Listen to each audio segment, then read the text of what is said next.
everyone, Catherine Jers here. Pronouns are they, them, and theirs. I am a professional psychic and I'm also a professional brow artist. And Psychic Brows is the channel where I combine them both. This week's series is called Crossing Over, 7 Things I've Learned as a Psychic Medium. And today's episode is titled Equal Exchange of Energy.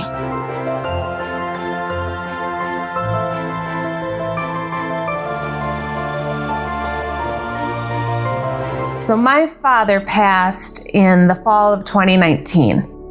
And it wasn't a long stretch of time between his diagnoses and his passing, which was about 6 to 7 months later. And during that time, as many people who've been with somebody who's had a terminal diagnosis such as cancer can probably attest to, there were times that he seemed better and really good, and there were times that he didn't, and there were times that it just seemed like it may be the very last time. One night I had a dream, and it was one of those really real dreams. I call them special dreams. The ones where you know that it's not just a dump dream where you're processing the days. It's when you're connecting to spirit in some form, or what some people call astral traveling, or some people call psychic dreams. I don't know, whatever you like to call it. Mine, super technical, special dreams. But you know it and you feel it when you're experiencing it. You know it's real and you know it's different. In that dream, I dreamt that my father and I were traveling together through some woods, and we were encountering this area of the wood that was, I guess, what you would consider camouflaged, where you wouldn't have seen that there was this other entryway we were going to go into. But we knew where we were going, or I should say he knew where he was going. I was with him, and he knew exactly, where to go. And it was kind of like we had to be admitted in. And the best way I can describe it, in this scene we were in, is kind of like an underground little hobbit house, kind of like that is the best way I could say it. And once we were admitted in by appointment, it was like we were working by appointment. So we had a schedule, we had a time that we were allowed to be there, and they were expecting us. And we got there, and there was an individual there, being a little, I don't know if you'd want to call gnomish or brightish, that kind of thing, that was working there, and very busy, by the way. And we had to wait our turn. And there were other people in kind of the waiting area of this room we were in. When it was our turn, the reason we were there is because my father was basically bargaining for extra time and to extend on his life. And these things were being done. Like other people, we watched and processed, as they processed, and basically you made your request. I don't want to say stated your case, because it wasn't like you had to prove yourself, but you made your request. And, so my father made his request for more time because he knew he was almost done. And he was told very matter-of-factly that he could have more time, but it would come from somewhere or something else. And that was confusing to me. And, as a side note with this, I was there with my father, and we would, look at each other at times and communicate, I guess, telepathically. But I was, more of an observer here. It was like it was this gift that I was allowed to be there and witness this. It was almost like a sacred ceremony that you had to be invited to. or, or when you're a member of a community, only those members of those communities are allowed there.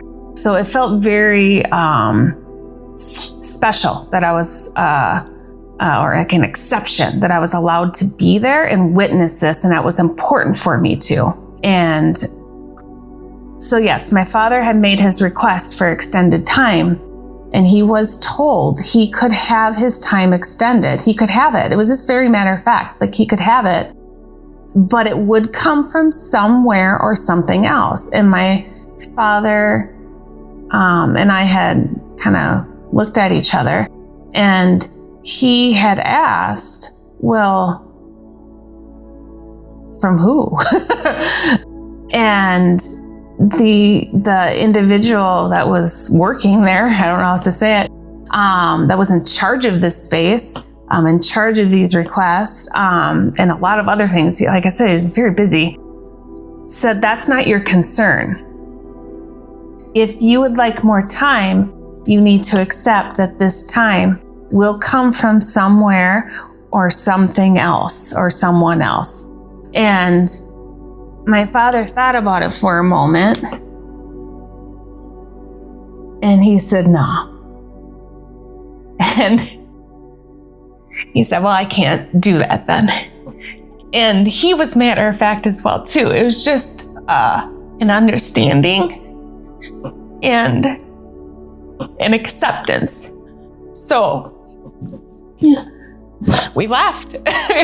They said, okay. And his basically time slot for his appointment was done. He had made his request. He was given his offer and he made his decision.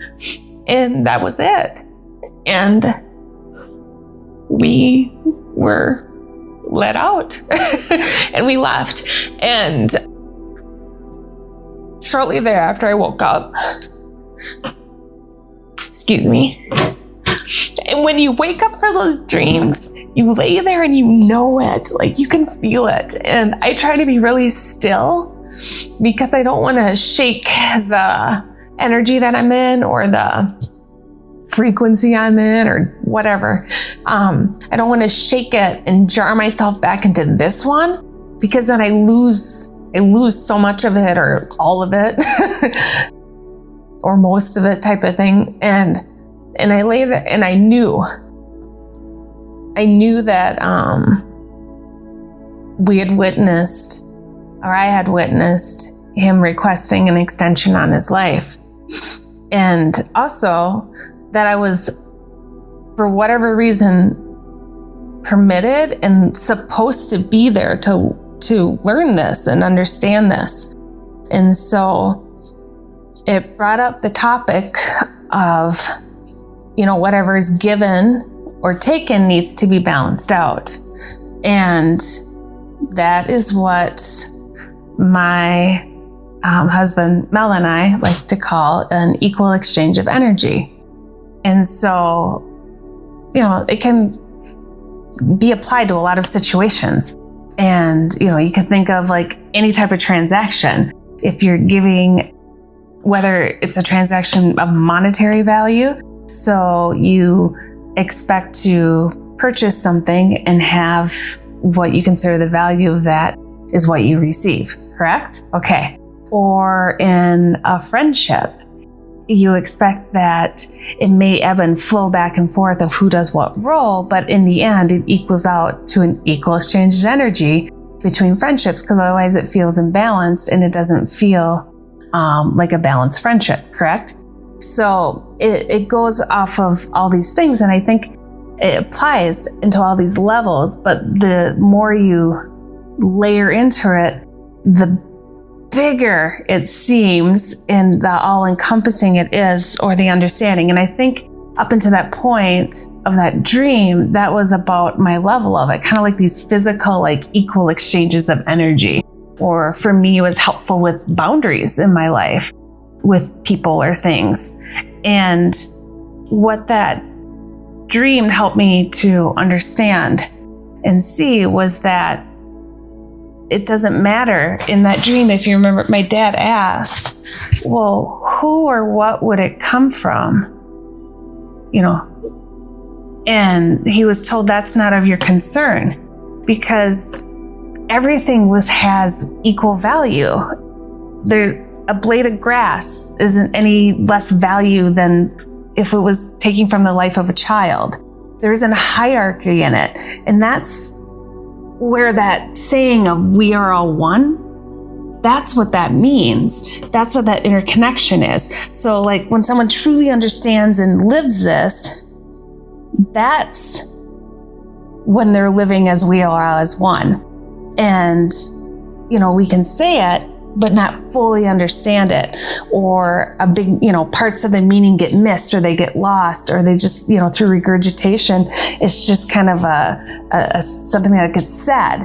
But when you feel it, that's the difference. And in my father, in that moment, in that little hobbit hole with that energy gnome, whatever he was, my father, he understood it. And when he was given that option, he couldn't bring himself to take from another, no matter who or what it was, to extend for himself. Because in that moment, he was fully connected and he was living that saying, we are all one. And he didn't consider himself more or less than any other being, living or energy life force. And so he let it be as it was. And when I woke, I knew that. And I knew that his time was ending, and he passed within a day of that dream. But I also know that he did it with acceptance and with peace in his heart. So I want to thank you for joining me in this episode today. Obviously, it's a personal one and a little tough for me. But the truth of it is that it's also really beautiful. And it's a really beautiful thing that I was allowed and given the privilege to witness and to learn. And I think it's important to remind myself of it and to share with others. So thank you. And I will see you at the next one. Hi, thanks for watching. If you'd like more psychic or bra related content, be sure to comment and let me know. Otherwise, I'll see you next time. Take care.